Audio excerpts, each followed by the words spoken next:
आतंक के खिलाफ भारत के स्मार्ट डिसीजन से अब पाकिस्तान में गृह युद्ध छिड़ चुका है। सिंधु जल संधि पर लगी रोक से पाकिस्तानी बिलख रहे हैं, सड़कों पर उतर चुके हैं और पाकिस्तानी हुक्मरान के खिलाफ हिंसक प्रदर्शन कर रहे हैं, जिसकी तस्वीर बेहद भयावह है। ये हिंसक भीड़ पाकिस्तान के सिंध प्रांत में भड़की, पुलिस पर हमले हो रहे हैं, पुलिस की गाड़ियों को आग के हवाले किया जा रहा है और पाकिस्तान सरकार की प्रस्तावित सिंधु नदी नहर परियोजना के खिलाफ विरोध प्रदर्शन हो रहा है। पानी को लेकर गीदड़ भभकी देने वाला पाकिस्तान हिंसा की आग में जल रहा है, सड़कों पर विद्रोह छिड़ा है और पूरा सिंध प्रांत धधक रहा है। शहबाज शरीफ ने सिंध में सिंधु नदी पर 6 नहर बनाने की घोषणा की थी। इसी के साथ सिंध ने पंजाब को किसी भी हालत में पानी देने से इनकार कर दिया,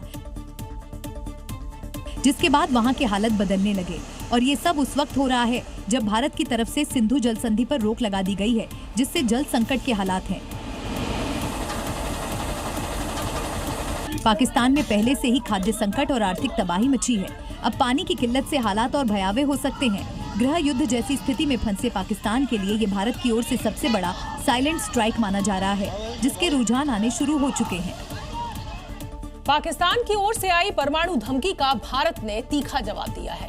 MIM चीफ असदुद्दीन ओवैसी ने पाकिस्तान की गीदड़ भभकी को उसी के अंदाज में पलटवार किया है। ओवैसी ने कहा, मासूम को मारोगे तो भारत चुप नहीं बैठेगा, पाकिस्तान को करारा जवाब मिलने वाला है। उन्होंने ये भी कहा कि हिंदुस्तान के मुसलमान आतंक के खिलाफ हैं।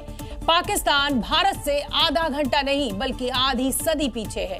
अब वक्त आ गया है कि साइबर अटैक करके पाकिस्तान को तहस नहस किया जा सकता है। याद रखो, बहुत से कार्रवाई हो सकती है और होगी इंशाअल्लाह ताला।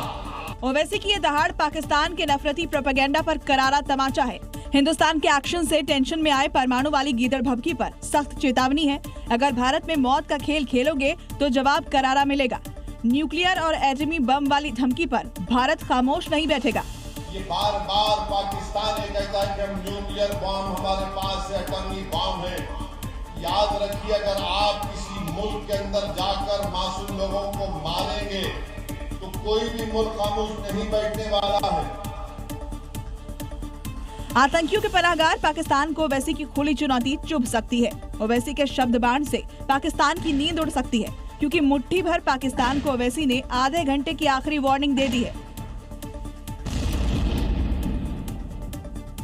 और जो लोग आज पाकिस्तान में बैठकर बकवास करते हैं, मैं उनसे कहना चाह रहा हूं कि आप भारत से आपका वक्त आधा घंटे पीछे है, और वो आधा घंटा पीछे नहीं है, वो आधी सदी भारत से पीछे है।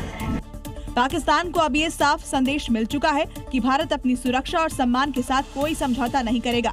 भारत की 140 करोड़ आबादी पाकिस्तान को सबक सिखाने के लिए गुस्से में है।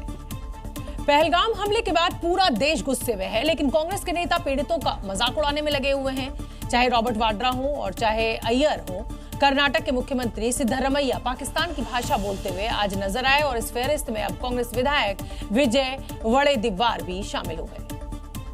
इतने 200 किलोमीटर तक लोग अंदर आके घुस जाते, तो तुम्हारा इंटेलिजेंस क्या कर रहा था? वो फेल्यूर नहीं है, इस सरकार का फेल्यूर नहीं है। इस बारे में कोई बात नहीं करता। बात क्या करते हैं तो उन्होंने हिंदू का पूछ कर मारा। अरे कोई टेररिस्ट को पूछने तक समय होता है क्या? उनके कान में जाके नजदीक जाके पूछेगा। ಸರಿಯಾಗಿ ಕೆಲಸ ಮಾಡಿಲ್ಲ ಅಂತ ಹೇಳಿ ನನಗೆ ಇದು ಇಂಟೆಲಿಜೆನ್ಸ್ ಫೇಲ್ಯೂರ್ ಕೂಡ ಇದೆ ಅಂತ. But the fact is that partition happened, and till today we are living with the consequences of that partition. Is this how we should be living? Is not the unresolved questions of partition reflected in the terrible tragedy that was enacted near Pahalgam on the 22nd of April?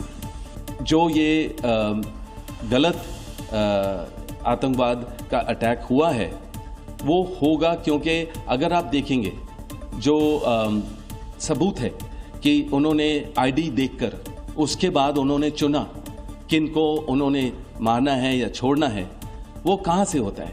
क्योंकि उनको सोच है कि मुसलमानों को दबाया जा रहा है। सुना आपने, संकट की इस घड़ी में जब पूरा देश एक है, तब कांग्रेस के नेता देश विरोधी बयानबाजी और राजनीति कर रहे हैं। लेकिन पाकिस्तान की भाषा बोलने वाले कांग्रेस के इन नेताओं को असदुद्दीन ओवैसी से सीखना चाहिए। बार बार पाकिस्तान ये कहता है कि हम न्यूक्लियर बॉम्ब हमारे पास है, एटॉमिक बॉम्ब है। याद रखिए, अगर आप किसी मुल्क के अंदर जाकर मासूम लोगों को मारेंगे तो कोई भी मुल्क खामोश नहीं बैठने वाला है, चाहे हुकूमत किसी की भी हो।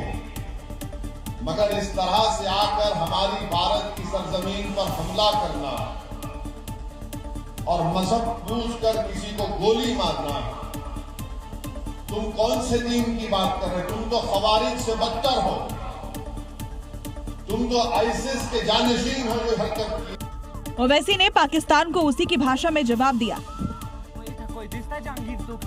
कायर पाकिस्तान पर ओवैसी का ये बयान कांग्रेस के नेताओं के लिए भी एक सीख है। सिद्धरमैया से लेकर तमाम कांग्रेस के नेताओं को पाकिस्तान अपने लोकल चैनल्स के अंदर कोट कर रहा है। इससे यही स्पष्ट होता है कि कांग्रेस पार्टी की नीति वही है जो 26/11 की मुंबई टेरर अटैक की बात थी कि पाकिस्तान को कवर फायर देना।